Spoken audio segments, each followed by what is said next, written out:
Bismillahirrahmanirrahim. Assalamualaikum warahmatullahi wabarakatuh.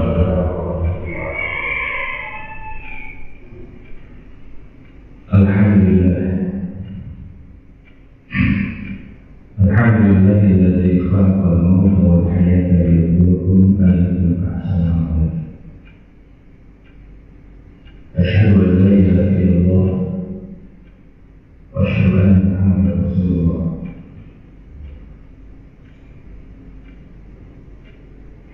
Allahumma shalli wa sallim wa barik ala nabiyyina Muhammadin wa ala alihi wa sahbihi ajma'in. Assalamualaikum warahmatullahi wabarakatuh. Wa nabiyina Muhammadin sallallahu alaihi wasallam. Wa bi'idznillah Islam dina Muhammadin nabiyyin wa rasulih. Wa bi'idznillah wa warzuqni rahmah. Jemaah salat subuh yang dirahmati Allah Subhanahu wa taala. Alhamdulillah pagi ini kita diberikan nikmat oleh Allah untuk bisa menemui di kesempatan subuh ini dan bisa melaksanakan sholat subuh berjamaah. Menjadi nikmat yang besar, karunia besar yang patut kita syukuri, karena tidak semua orang yang pada kesempatan subuh ini mempunyai waktu yang luang seperti kita, tidak mempunyai kesempatan seperti kita. Banyak orang yang pada kesempatan subuh ini tidak diberikan kemampuan oleh Allah untuk bisa bangun subuh, apalagi datang melangkahkan kakinya ke masjid. Dan ada juga di antaranya yang tidak dibangunkan lagi oleh Allah Subhanahu wa taala. Oleh karena alhamdulillah kita memuji kepada Allah Subhanahu wa taala dan patut kita bersyukur dan terus kita tingkatkan syukur ini. Karena dengan kesyukuran Allah akan nikmat kehidupan kita lebih baik dan lebih baik lagi insyaallah. Bapak-bapak yang dirahmati Allah Subhanahu wa taala, jemaah salat subuh yang dirahmati Allah, dalam pekan yang lalu saya menyampaikan materi berkaitan dengan musuh sejati. Masih ingat ada berapa? Musuh sejati yang pekan lalu disampaikan? Ada berapa ya? Masih ingat ya? Masih ingat. Itu diingat-ingat dan harus menjadi sesuatu yang kita waspadai, jangan sampai kita bertemu dengan tempat itu, walaupun pasti akan ketemu, apalagi yang poin yang satu, poin satu apa? Al-maut, ya. Ya, ada orang yang suka dengan mati, jangan yang mati, sakit aja nggak mau, walaupun sakit bukan syarat mati. Jadi pada prinsipnya semua manusia ini hidup langgeng, panjang umurnya, tetapi al-maut akan menjadi sesuatu yang mengikuti dia kapan saja, di mana saja tanpa kontrol. Kalau sudah tiba waktunya dia akan datang. Seperti halnya seorang musuh, dia tidak mau bertemu, tidak mau berjumpa, ingin menghindarinya terus.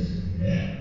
Ini dalam kesempatan subuh ini saya ingin menyampaikan 3 hal yang menjadi sahabat sejati. Sahabat sejati itu adalah sahabat yang tentu dinanti-nantikan kehadirannya. Kenapa? Karena dia akan memberikan kebahagiaan bagi kita.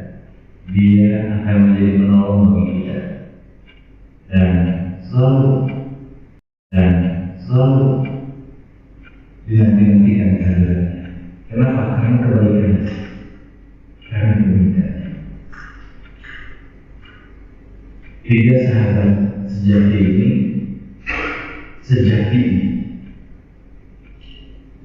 disampaikan langsung oleh Nabi kita Muhammad SAW dalam sebuah hadis yang sahih yang tidak perlu kita menjelaskan, maka kita semua insya Allah sudah hafal tentang hadis ini yang menunjukkan bahwa dia sahabat sejati kita di dunia maupun di akhirat.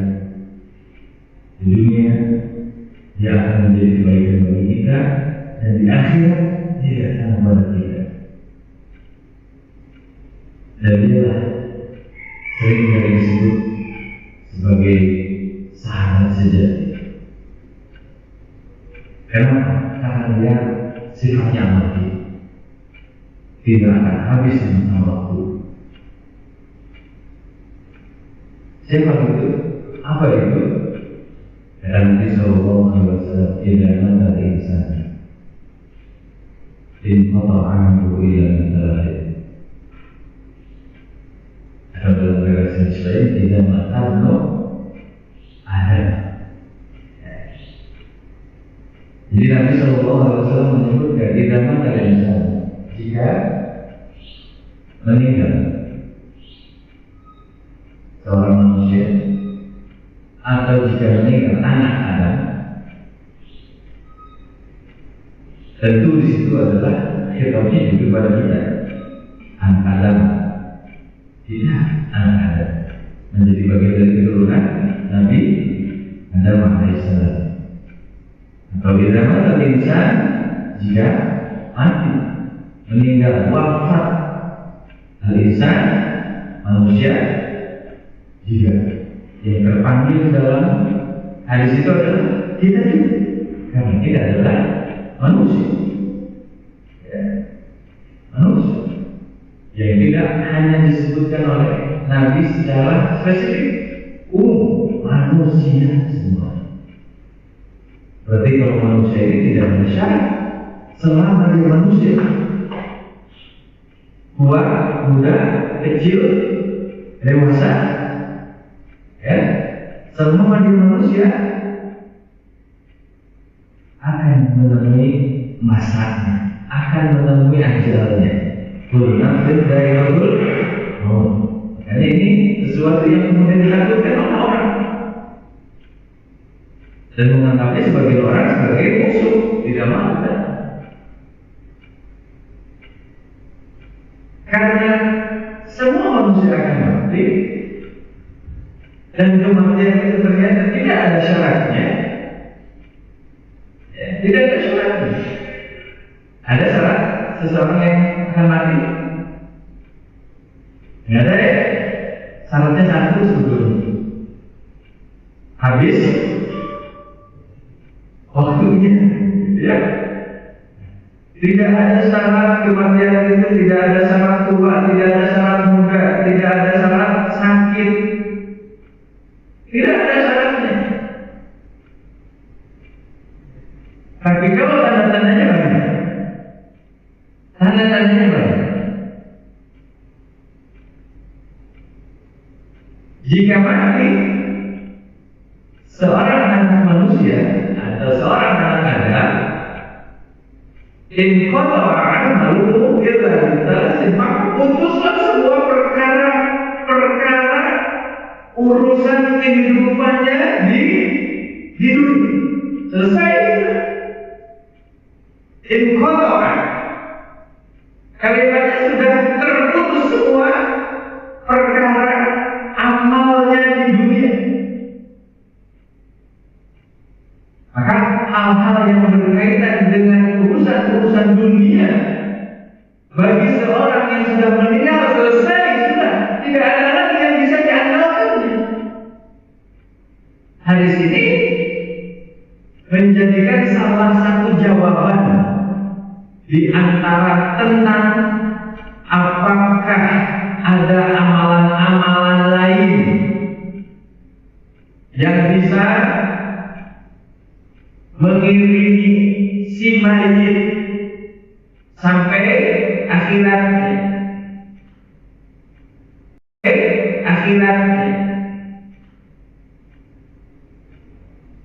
Tidak ada, sudah selesai semua.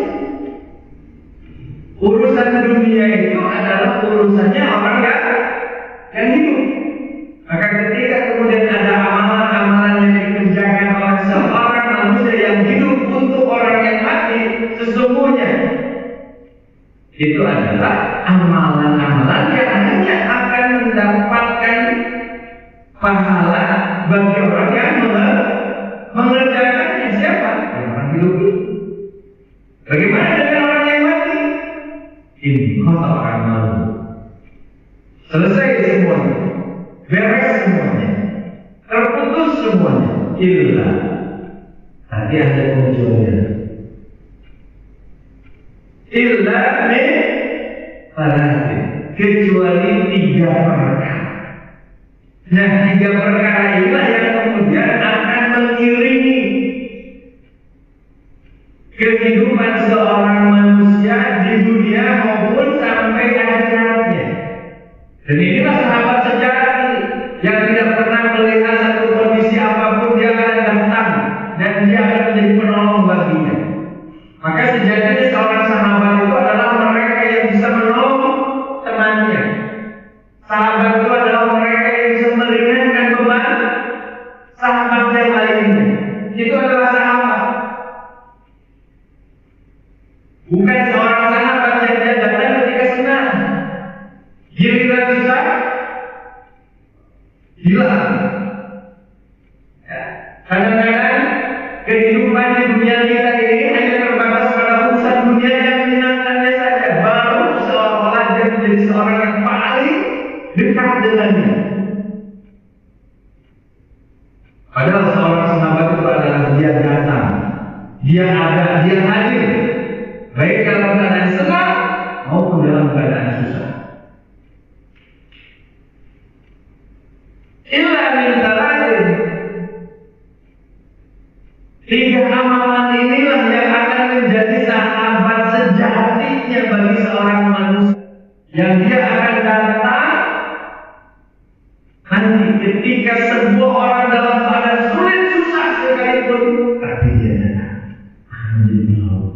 Apa itu? Yang pertama, sahabat sejati kita itu adalah shadaqatul jariyah. Yang pertama adalah sedekah jariyah. Bapak-bapak yang dirahmati Allah Subhanahu wa taala, ini adalah bagian dari garansi kehidupan yang diberikan Nabi Shallallahu Alaihi Wasallam kepada kita seorang umatnya, yang nanti akan ditemani oleh seorang sahabat yang sangat setia bagi kita ketika kita menjadikan amal ini sebagai sahabat di dunia. Maka kalau kita ingin mempunyai sahabat yang baik di akhirat, sedekah ini harus menjadi sahabat amalan sejati kita, yang kita tidak akan pernah meninggalkannya, tidak akan pernah melupakannya dalam keadaan susah maupun dalam keadaan sempit, dalam keadaan kaya maupun dalam keadaan miskin. Sedekah ini menjadi satu amalan yang bisa dikerjakan oleh siapapun manusia. Sedekah. Apa itu sedekah? Apa itu sedekah kira-kira? Istilah sedekah itu kan sesuatu yang apa? Bermanfaat. Sedekah itu kan dalam masyarakat kita memberi.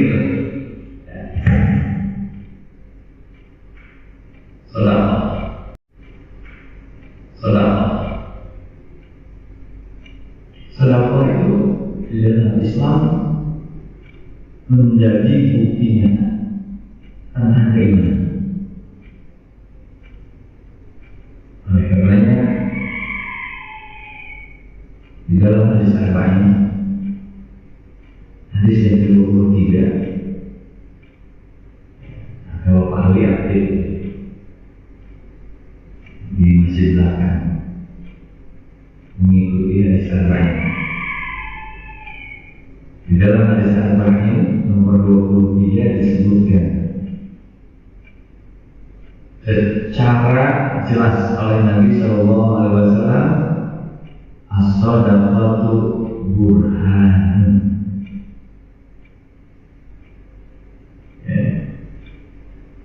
Sedekah itu adalah burhan. Ada yang namanya burhan di sini? Apa artinya burhan itu? Bukti nyata. Wassalatu nurun. Salat itu adalah cahaya. Nah, hari ini kita sedang membuat cahaya, menyalakan cahaya yang akan menyinari hidup kita dunia dan akhirat.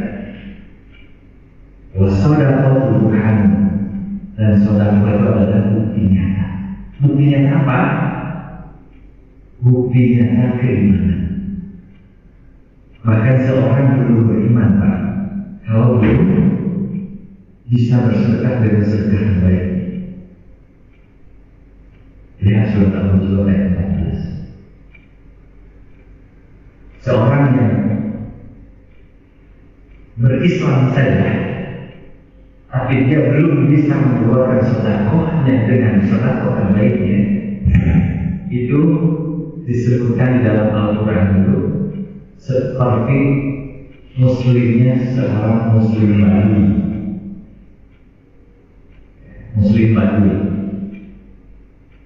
Halal a'rabu amanah. Kullu mu'minu walakin kullu aslamna. Ada sekelompok orang Badui datang kepada Nabi Sallallahu Alaihi Wasallam. Dia langsung mendeklarasikan dirinya, ya Rasul, kami telah beriman.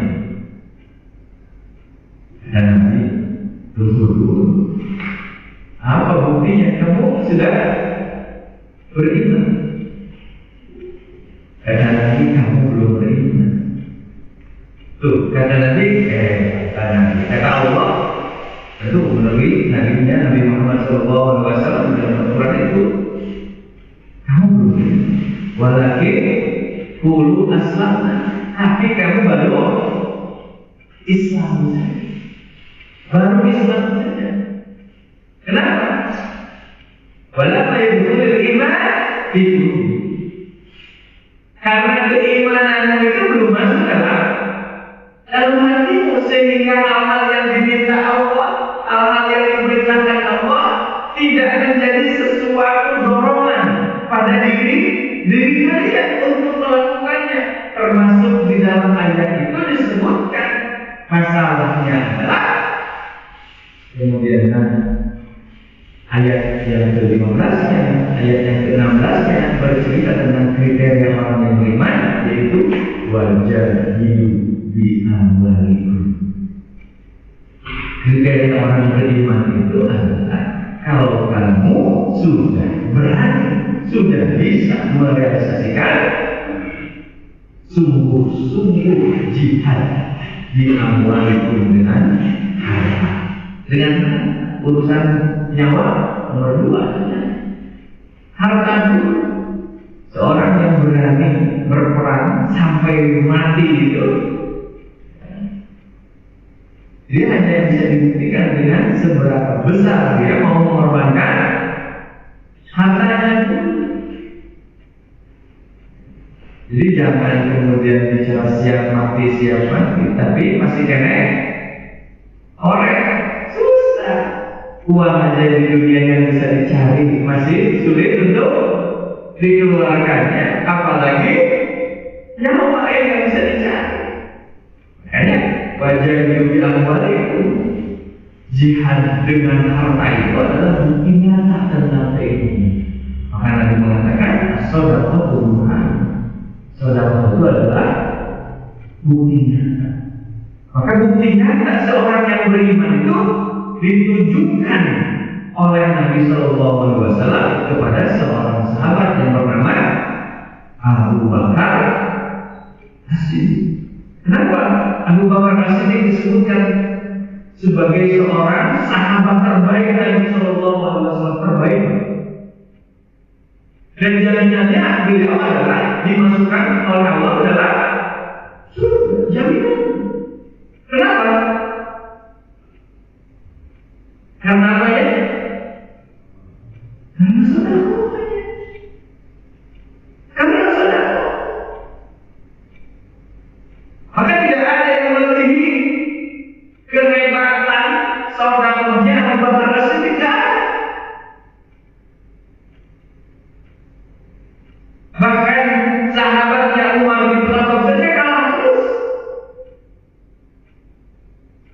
Bagaimana hebatnya Abu Bakar As-Siddiq, karena beliau mampu mensedekahkan seluruh hartanya untuk keperluan jihad fisabilillah bersama Nabi Sallallahu Alaihi Wasallam. Seluruh. Dan apa yang dirahmati Allah Subhanahu Wa Taala, Abu Bakar As-Siddiq itu adalah seorang tokoh dunia, orang kaya dari kaum yang terpandang, dan seluruh hartanya diberikan. Ketika ditanya oleh Nabi Sallallahu Alaihi Wasallam, jikalau hartamu diberikan semuanya untuk kepentingan Islam, maka apa yang mau miliki ya? Abu Bakar. Jawabannya, cukuplah begitu Allah dan Rasul. Jawaban itu yang kemudian menggetarkan Nabi Sallallahu Alaihi Wasallam. Cukuplah begitu Allah dan Rasul. Jadi ternyata harta yang disebut lagi kan Allah dan Rasulnya adalah penting. Cuan. Hari ini maka tidak aneh kalau Allah dan Rasulnya di nomor 13, 19 lebih kayak milih sibuk dunia untuk mencari harta. Sholatnya ketinggalan, ngajinya mungkin belum, suruh sedekah lupa lagi. Bagaimana kita mau menjadi seorang mukmin sejati?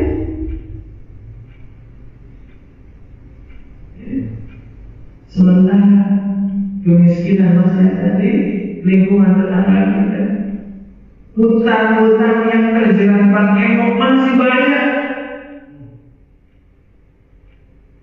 Siapa itu yang harus bertanggung jawab? Kita sebagai seorang mukmin. Kalau memang kita menginginkan dia sahabat sejati, makanya program masjid ini salah satu di antaranya adalah program yang bisa membangunkan jamaah. Masjid itu harus bisa membahagiakan jamaah. Masjid itu programnya adalah harus bisa menyelamatkan jamaah. Dengan program itulah kemudian seluruh jamaah masjid bisa terselamatkan. Dengan gerakan selawat itulah nanti kita bisa banyak beramal soleh, dan amal soleh itu yang akan menyelamatkan kita di dunia dan juga akan datang nanti di akhirat. Ini salah satu di antara gerakan-gerakan amal soleh itu adalah gerakan sedekah. Sampai-sampai bapak-bapak yang dirahmati Allah Subhanahu Wa Taala di dalam surat Al-Imran, ya, ayat 92, Allah Subhanahu Wa Taala mengatakan, "Lan tanalul birra hatta tunfiqu mimma tuhibbun." Ayat ini bersama dengan kalimat sedekah. Lebih spesifik lagi, sedekah yang dimaksud dari sedekah jariyah itu adalah al-wakaf.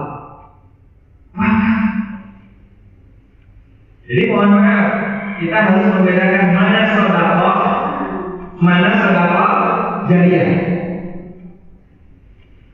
Ada sedekah yang dia sifatnya hanya biasa-biasa saja. Dia akan memberikan kebaikan, ya. Tetapi yang disebutkan sedekah jariyah itu para ulama menyebutkannya adalah wakaf. Jadi bukan sedekah, mohon maaf, receh 1.000, 2.000 yang kemudian kita harapkan nanti akan menjadi teman sejati, karena teman sejati yang dulu 100.000 masih kene disimpan dengan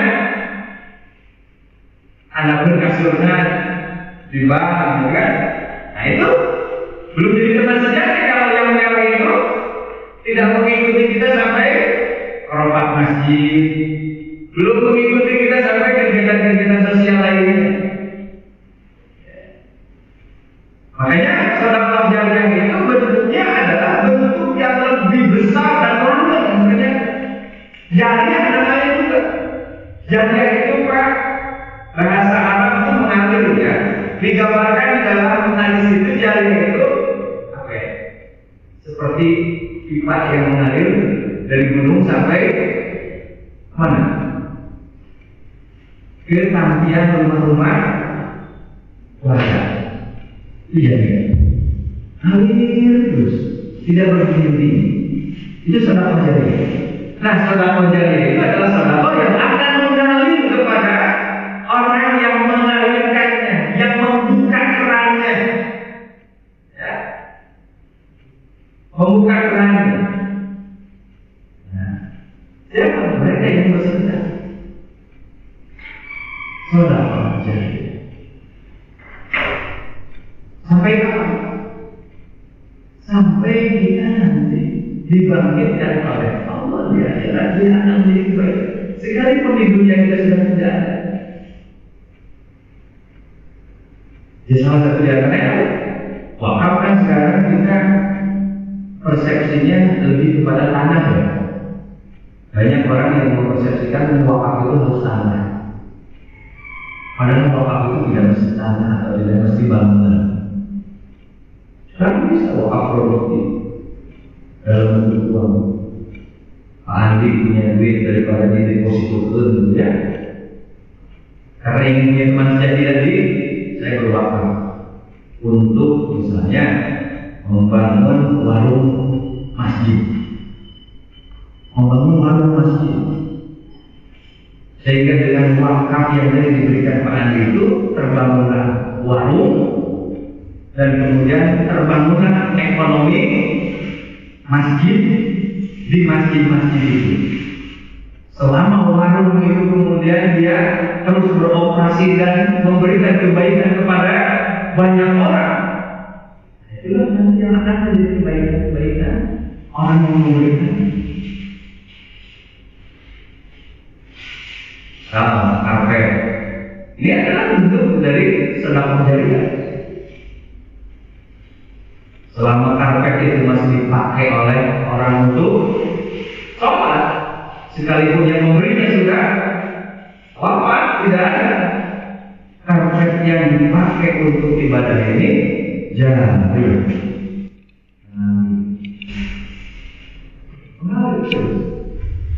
karena itu jamaah yang dirahmati Allah Subhanahu wa taala, sedekah ini menjadi amalan yang harus kita betul-betul kita jadikan sebagai sahabat.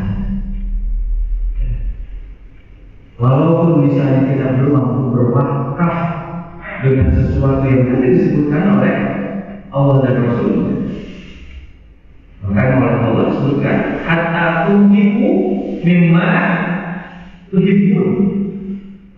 Hatta tunfiqu, kalian menginfakkan sesuatu yang tuhibbun, yang kalian cintai.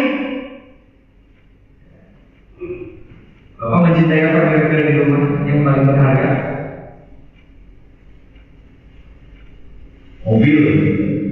Nah, sebelum bisa mewakafkan mobilnya, tentu untuk kebaikan-kebaikan kan? Atau harta yang lainnya. Kata Allah, kamu tidak akan mendapatkan kebaikan. Kamu tidak akan mendapatkan kebaikan. Kebaikan di sini adalah kebaikan dari harta yang dikeluarkan.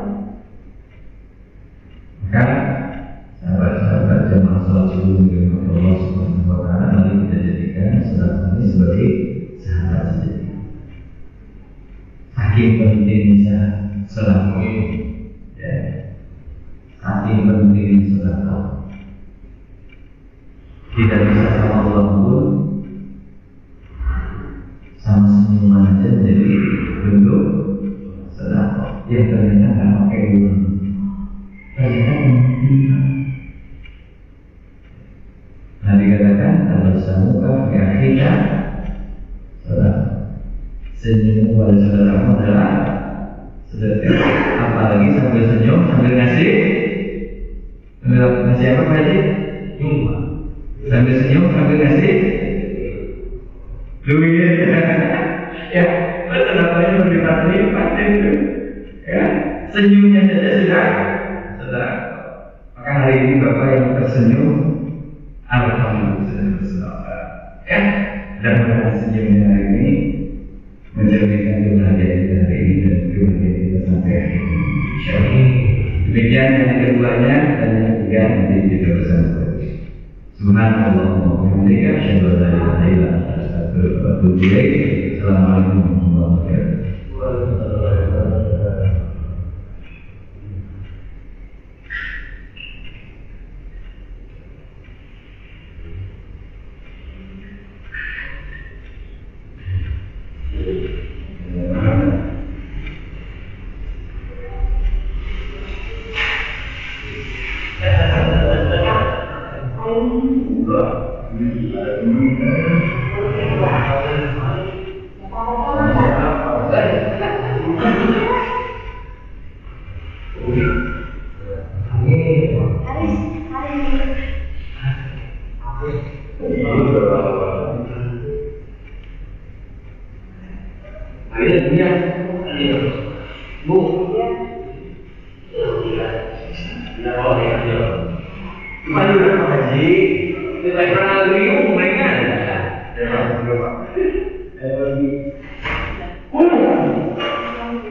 Lalu dia di hari yang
di rumah mobil itu 25